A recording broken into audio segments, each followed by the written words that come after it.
What is up? And it's going guys, Simpzy here, and in today's episode, I have another episode of my FIFA 14 Manchester United career mode. Now, guys, in this episode we have 3 matches, but before I go into that, I just want to talk about my resignation from the Spanish team.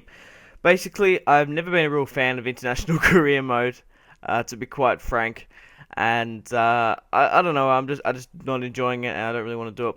And I would like to, if I was going to manage an international team, I would think I would rather want to manage Germany, seeing that I don't know, nearly a fair few of my first team are actually German, so I'll prefer to manage Germany. And I didn't really have any of my own players in Spain, so it was kind of just a bit tedious. But I've got Muller, Özil, Götze. Who else is there? Muller, Götze, Özil, and Royce. That's it. That's who I was missing. We've got Stigers, Ter Stegen. That's it. Ter Stegen, my goalkeeper as well. So we've got 5 players that are German and that are first team national team. So I really want to play with Germany, and I'm hoping that can come up. Basically, my Swedish player wanted to have a contract for Manchester United, and I'm just basically going through here and putting players up for sale, putting them back on loan, which it doesn't really surprise me when you sign those players off the squad report, what's it called? The scouts. They don't go on loan, regardless. I've had like 4 seasons with a couple. I've had like a couple of seasons with a couple of them, and no one wants to play them. I imagine that the other teams want to play their own players, but it's just kind of unfortunate. But in the first match, we had the semi-finals against Borussia Dortmund, and we could quite, if we beat Dortmund, have Juventus or Real Madrid in the finals. We're going for our 4th Champions League Cup title win, I guess. So it's kind of funny. But I know, guys, this career mode isn't realistic. And I do know some people enjoy career mode because they watch it because it's realistic. They want to have a realism sort of thing, which this career mode isn't. Okay, so that's the first match of the episode. The second match, we have a Barclays Premier League match against Manchester City, and then we have a match against Chelsea. Now, guys, if you haven't seen this Manchester United career mode before, which I'll be surprised you haven't, it's like the fourth season, and you kind of know the gist by now. But just saying, nevertheless, I'm playing on Legendary. I don't play all the matches. I only play like teams in the top 5, and I only really play the semis and finals of teams. And I have a crazy, crazy squad. And if you guys would like to see Season 5 of the Manchester United career mode, it's going to be very much the same with this. Make sure to put in the comment section down below. That pretty much makes the decision for me. And make sure to leave a like and a comment. If you leave a dislike on the video, let me know why in the comment section down below. All constructive criticism is welcome. Now, for my Florentina career mode, very much in the same boat. If you'd like to see Season 2, put in the comment section down below. If not, you'll just have I'm probably going to do a Crystal Palace or Southampton or Everton career mode. But Balotelli on the ball here. Let's talk about the Dortmund match. We're losing 1-0, which isn't a good start, to be quite honest. 1-0 down to Dortmund. We're trying to go for our 4th consecutive Champions League title. That was a cracking shot from Götze there, but didn't dip quite enough. And we're going for our 4th Barclays Premier League title. I think we've already won the Capital One Cup's already been, I feel. This is the last episode of Season 4, by the way, guys. In the next episode, I'm going to be going through the squad report and how the other leagues shaped up around the world, my most goal scorers. Crazy save there, though. But this Dortmund game was quite intense, to be honest. Dortmund were being very on form. Like, it was just, I don't know, maybe I was just going for too many outrageous shots there, as you see with Bale. Just trying to get on the score sheet. But Neymar with a diving header with a crossbar shot off Bale managed to bring it to 1-1, and that was actually a pretty cool, nice piece of play. I don't even know why he dived down for it. He could have just kicked it. It didn't really make much sense on that, but he dived, headed, but whatever. Whatever he floats your boat, a goal's a goal. But we end up conceding. Now, this guy, I think his name's Sokamura, or whatever his name is, the striker. I'll see at the end of the match. But obviously I don't know because it doesn't pop up with the title who scored. But it was an unlucky header past Begovic to make it 2-1. So we're actually chasing this lead. We're trying to beat Dortmund. And Balotelli with a mad run here, trying to skill past the players with his blistering pace. Big bad Balotelli finds Mario Götze. And Götze is about to feed it to Royce. Royce is going to cut back inside, back to Götze, and Götze is going to finesse. What an awesome piece of play, and that's just like how overpowered my team is. Just a nice couple of passes here and there, picks the gap to find Götze, and the Germans link up again. Look at that. Awesome, awesome stuff. That was a really good goal. I quite like that shot past Wonderfella. But we've still got 2 more matches in this episode, guys, so after this one, of course. Now, we're trying to get another goal back to increase our lead. Oh, it's 2-2. Oh, yeah, 2-2. Right. Neymar with I don't even know, nice little bit of dancing there, made it 2-2. I thought we were in the lead. I thought he only scored 1 goal. No, it's 2-2. It's a draw. We still need to pull away with a win, though. But I'm still trying to do so. Trying to find the spot, but nearly. I thought that goal went in, actually. But it was Gareth Bale to score and to make it 3-2 in the 90 to bring it back from the death. I'm just going to show you the replay here now, guys. Nice little chip and a header to Bale.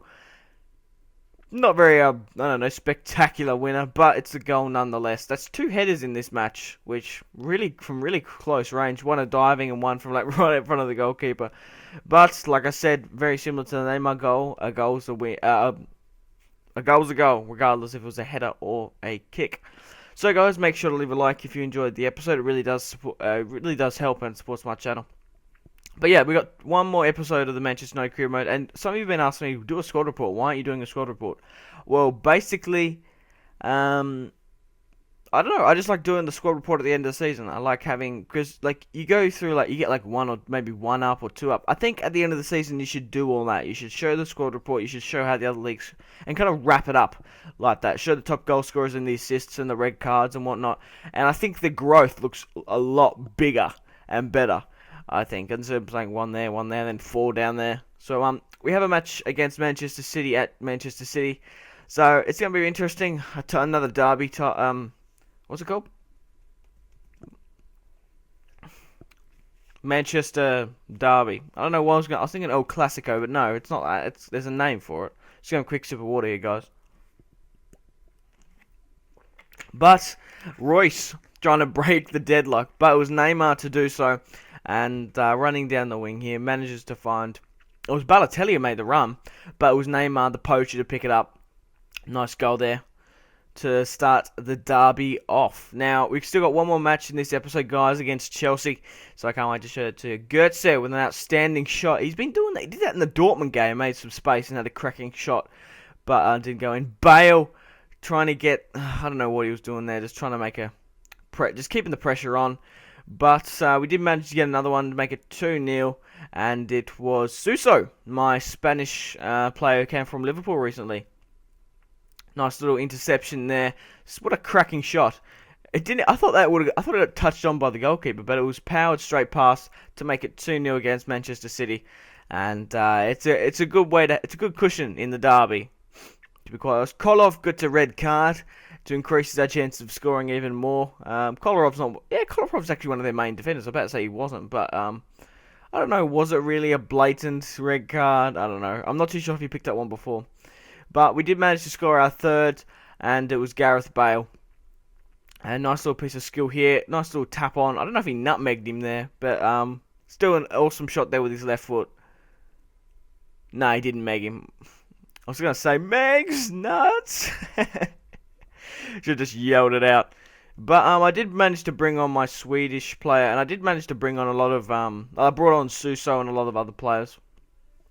But, I don't know what the fuck that was there, but a nice little glitch.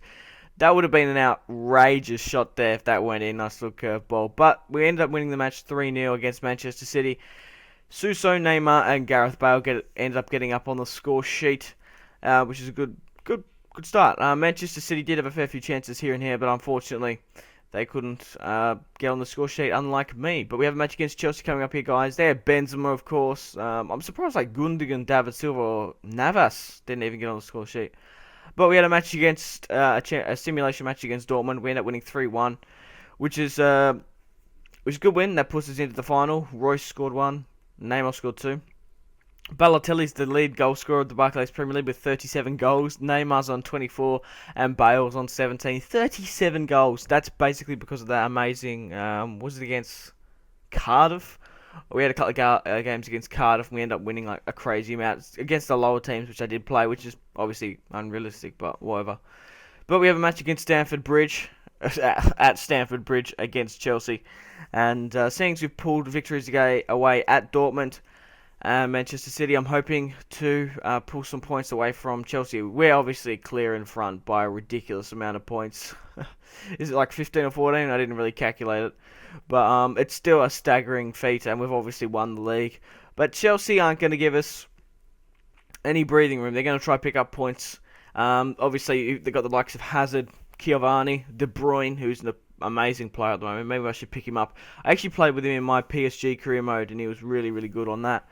But it was the Chelsea's goalkeeper to fuck up there, and Neymar ends up scoring a crazy goal. I don't even know how he even scored it on that angle. But obviously because most of my players are like 90 rated or above, it's just incredible. Just look at this. Look at this shot. He hits it. I have no idea how that went in. I'm going to show you another replay. I'm going to surprise he didn't break his leg. Just like, how did that even go in? I'm just so befuddled at that. Look at this. Look how accurate that is. God damn. But an amazing through ball here to big bad Balotelli. He's going to cut back inside because of that. And manages to find Bale, who smacks on the volley. But unfortunately, the goalkeeper does parry it out for a corner. And the corner didn't produce anything. Gareth Bale doing a bit of skill with a rocketing shot here. Bunn. And I forgot, it's our former player Mark Bunn, who we did sign on a free contract to Manchester. It was Norwich. We signed it on Norwich, and then we ended up selling him to Chelsea. Basically, all I did, I signed him on a pre-contract for his money. To obviously make money. And if you guys don't know how to do a pre-contract, it's basically in the last 6 months of their contract. I think someone in the last episode did ask for it. So all you need to do is, if you get a scout, you can go into the settings, your global transfer network, and go like any player remaining. You can go like age and contract. So you just go contract to 1. And then your scout will obviously go out and scout players that are in their last year of their contract. And within this last 6 months, I think it is, you can actually make an offer. And it's just, you basically go into that global transfer network, and it says like where it says you meant to shortlist, transfer offer and whatnot. It just says apply on thing. And if you got the funds for it, you can obviously make the signing. But who was that Someone Van. But a shocking piece of play here. By me, my goalkeeper and my players just got pushed out too far, and we obviously didn't do very well because of it. Balotelli, look at that shot, Jesus, off that one, just like one shot, the 1 foot shot, it was just like, Bunn actually playing really well on form. And my Swedish player nearly picking up a goal. I was just rotating the squad a little bit more, bringing like the lower players on in the 90th minute. But we end up winning 2-1 at Stamford Bridge, which is a good win. And it's coming to the end of the episode here, guys. So, we have the Champions League final against I think I spoiled it for you. But it's coming up here, the clip. We have the Champions League final against Juventus. And that is the only match of next episode. It's going to be longer. Because I got the squad reports and all those stats and whatnot. But I'm going to end it here, guys. Thanks very much for watching. If you watched the way through, really do appreciate it. Make sure to leave a like. And of course, let me know if you want to see Season 5. Okay, goodbye.